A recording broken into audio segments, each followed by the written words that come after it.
Estudantes da Universidade Central da Venezuela, veja a notícia, impediram na segunda-feira a realização de uma palestra em Caracas com Nicolás Maduro Guerra. Nicolás Maduro Guerra é filho de Nicolás Maduro Moros, o Nicolás Maduro que foi capturado. O evento trataria da vida e da obra do ex-presidente venezuelano. A manifestação levou ao cancelamento da conferência.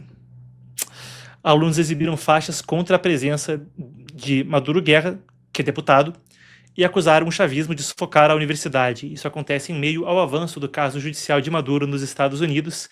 Ele e a esposa Cília Flores foram capturados naquele fatídico 3 de janeiro e a próxima audiência do caso de Maduro, lá nos Estados Unidos, fica por dia 22 de julho. Falando de Washington, Flávio Bolsonaro, senador e pré-candidato à presidência, pediu para falar em uma audiência pública nos Estados Unidos, discutindo uma tarifa de 25% sobre produtos brasileiros. Flashback.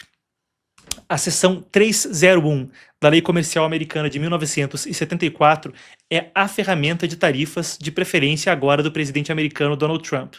A forma como ele havia imposto tarifas anteriormente no tarifaço original era através da AIPA, Leis de Poderes Emergenciais, Lei de Poderes Emergenciais Presidenciais Internacionais, era um AIS, mas a sigla é AIPA.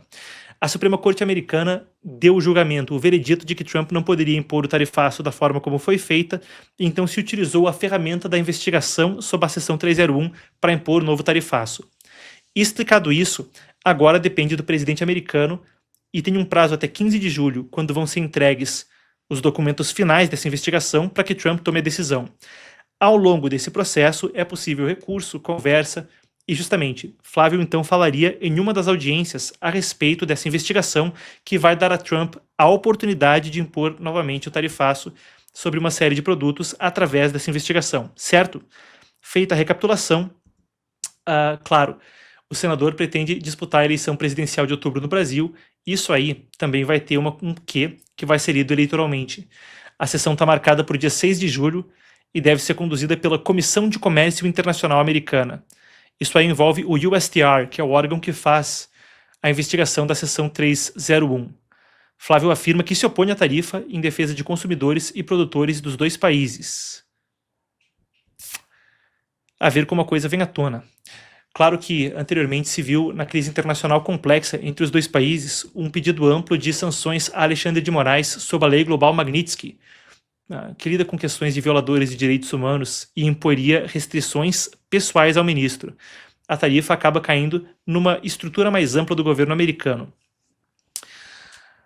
Já que a gente está falando a respeito do assunto, e uma coisa que envolve, claro, a disputa entre China e Estados Unidos, a China pediu hoje que os países do BRICS, bloco do qual o Brasil faz parte, junto à Rússia, Índia, China e África do Sul, originalmente com uma expansão que agora joga, entre outros, o Irã no bloco. Foi um pedido de Pequim que se amplie a cooperação em segurança, energia, alimentos e minerais estratégicos. Uma breve pausa. Quando se fala de aumentar a cooperação em segurança, se está falando de, com o Irã numa trégua em guerra com os Estados Unidos, aumentar a cooperação também com o principal patrocinador estatal de terrorismo no mundo. Essa mensagem foi levada por Wang Yi, que é o ministro das Relações Exteriores chinês, a uma reunião em Nova Delhi. Segundo Pequim, o grupo deve defender o multilateralismo e soluções políticas. Wang afirmou que o conflito entre Estados Unidos e Irã mostra a necessidade de respeitar, regras internacionais. Concluindo, tem um update a respeito de Estados Unidos e Irã, já que a gente pegava o gancho de BRICS. Os dois países devem voltar, ou melhor dizendo, voltaram a divergir hoje sobre os termos de um possível acordo. Novamente, existe um acordo de 60 dias, um memorando de entendimento que define os termos para esses 60 dias e ao longo desse período vai se discutir quais são os próximos passos.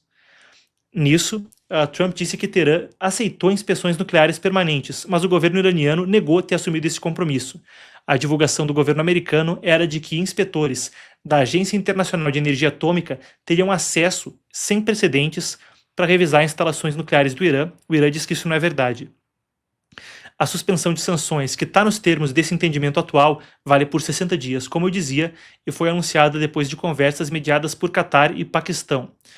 Washington afirma que ativos iranianos desbloqueados ficariam em uma conta controlada para compra de alimentos e remédios dos Estados Unidos. Existia muita crítica e pressão quanto a se esse dinheiro poderia ir para Hezbollah ou outros grupos terroristas financiados pelo Irã. Teherã rejeita essa versão e diz que vai decidir sobre os recursos. Nessa disputa, o acordo provisório parece por um triz. Eu falei que essa era a última, mas tem outra agora que é de fato a última. O ex-premier israelense Naftali Bennett disse que Israel levou receptores Starlink para o Irã para que manifestantes tivessem ajuda contra o governo. Bennett foi primeiro-ministro em um breve intervalo entre 2 mandatos do Netanyahu. Segundo Bennett, a ideia era manter a internet e redes sociais funcionando durante os protestos, quando autoridades iranianas restringiram o acesso. Ele criticou Netanyahu por não ampliar essa operação. A Starlink da SpaceX não tem licença para operar no Irã, mas já foi usada por gente que tentava contornar bloqueios online.